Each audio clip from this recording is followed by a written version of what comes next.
بسم اللہ الرحمن الرحیم۔ ایک دفعہ مدینہ منورہ میں ایک شاعر نے حضور صلی اللہ علیہ وآلہ وسلم کی شان میں گستاخانہ اشعار لکھے۔ جب اس گستاخ نے ایک محفل میں گستاخانہ اشعار پڑھے تو مدینہ منورہ میں کھلبلی مچ گئی۔ صحابہ کرام کا ایک گروہ مسلح ہو کر اس شاعر کے گھر گیا اور اسے گرفتار کر کے مسجد نبوی میں لا کر باندھ دیا۔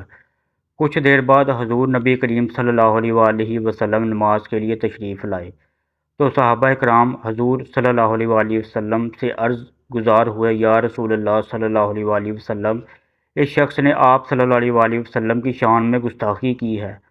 آپ صلی اللہ علیہ وآلہ وسلم نے نماز کی امامت کروائی اور پھر فرمانے لگے، اس گستاخ کی زبان کو خنجر سے کاٹ دیا جائے۔ وہاں موجود جید صحابہ کرام رضی اللہ تعالیٰ عنہم بہت حیران ہوئے کہ رحمت العالمین صلی اللہ علیہ وآلہ وسلم نے آج یہ کیسا سخت فیصلہ سنایا ہے۔ اس طرح تو کافر و مشرک حضور اکرم صلی اللہ علیہ وآلہ وسلم کے اخلاق پر سوال اٹھائیں گے۔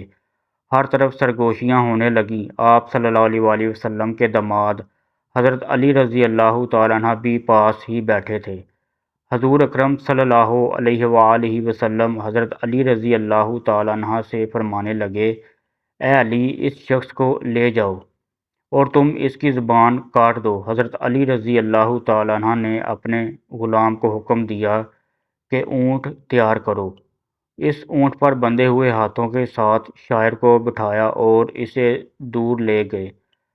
حضرت علی رضی اللہ تعالیٰ عنہ نے کچھ دور لے جا کر اس شاعر کے ہاتھ کھولے اور اسے 500 درہم دے کر کہا، جاؤ تم آزاد ہو۔ وہ گستاخ شاعر حضرت علی رضی اللہ تعالیٰ عنہ کی طرف حیرانی سے دیکھنے لگا اور کہنے لگا کہ آپ کو تو آپ کے نبی نے کچھ اور حکم دیا تھا۔ حضرت علی رضی اللہ تعالیٰ عنہ فرمانے لگے، مجھے خیر الانبیاء نے جو حکم دیا تھا میں عین اسی پر عمل کر رہا ہوں۔ وہ شاعر بہت متاثر ہوا کہ یہ کیسا حکمت سے بڑا فیصلہ تھا۔ مسلمانوں کے نبی کا کچھ لوگوں نے جب دور سے دیکھا کہ حضرت علی رضی اللہ تعالیٰ عنہ نے شاعر کو اس کی زبان کاٹے بغیر ہی آزاد کر دیا ہے تو وہ آپس میں باتیں کرنے لگے، حضرت علی رضی اللہ تعالیٰ عنہ نے رسول اللہ صلی اللہ علیہ وآلہ وسلم کے حکم کے خلاف کام کر دیا ہے۔ وہ سب لوگ نبی کریم صلی اللہ علیہ وآلہ وسلم کے پاس شکایت لے کر پہنچ گئے، اے محمد صلی اللہ علیہ وآلہ وسلم، حضرت علی رضی اللہ تعالیٰ عنہ نے تو اس گستاخی کرنے والے شاعر کو 500 درہم دے کر آزاد کر دیا ہے۔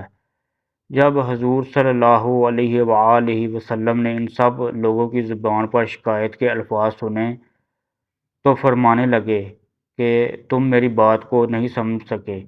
حضرت علی رضی اللہ تعالیٰ عنہ میری بات کو سمجھ گئے تھے۔ سب لوگوں نے حیران و پریشان ہو کر کہا، یا رسول اللہ صلی اللہ علیہ وآلہ وسلم، آپ نے تو یہی فرمایا کہ اس گستاخ کی زبان کاٹ دو، مگر حضرت علی رضی اللہ تعالیٰ عنہ نے تو آپ کی بات کو ماننے سے انکار کر دیا ہے، اس کو 500 درہم کے ساتھ آزاد کر دیا ہے۔ سب لوگ سارا دن اسی بات پر حیران ہوتے رہے۔ رات ہوئی تو وہ سو گئے۔ صبح جب فجر کی نماز کا وقت ہوا، جب مسلمان فجر کی نماز ادا کرنے کے لیے مسجد میں داخل ہوئے تو اس گستاخ کو دیکھ کر حیران ہو گئے کہ اس نے اسلام قبول کر لیا اور مسلمان ہو گیا۔ وہ نماز فجر ادا کرنے کے لیے وضو کر رہا ہے۔ وضو کر کے جب وہ نبی کریم صلی اللہ علیہ وآلہ وسلم کے پاس آیا تو اس نے نبی کریم صلی اللہ علیہ وآلہ وسلم کو فرمایا، اے اللہ کے نبی، آپ صلی اللہ علیہ وآلہ وسلم پر میرے ماں باپ قربان ہو، میں آپ صلی اللہ علیہ وآلہ وسلم کی بارگاہ میں ایک نعت لکھ کر لایا ہوں۔